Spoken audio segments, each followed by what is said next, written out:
16 சீடர்களில் காலங்கி சித்தரும் கஞ்சமலை சித்தரும் முக்கியமானவர்கள். பாண்டிய மன்னனின் ஆணைப்படி திருமூலர் சமாதியை மூலவராக கொண்டு கருவூரார் சிதம்பரம் கோவிலை அமைத்தார். திருமூலர் லிங்க வடிவமாக எழுந்தருளியுள்ள இடம் சுயம்புலிங்கமாக எழுந்தருளியுள்ள இடமாக கற்பிக்கப்பட்டு உமா பார்வதி என்ற பெயரில் ஒரு அம்மன் சந்நிதியும் இக்கோவிலில் சேர்த்து விட்டார்கள் என்று ஆய்வாளர்கள் கூறுகிறார்கள். திருமூலரின் பெருநூலான 3000 என்ற திருமந்திரத்தின் முக்கியமான சில பாடல்களை இங்கே நாம் சிந்திப்போம்.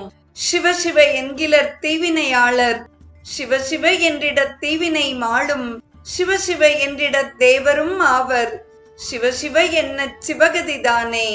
சிவனோடு ஒக்கும் தெய்வம் தேடினும் இல்லை, அவனோடு ஒப்பார் இங்கு யாவரும் இல்லை. புவனம்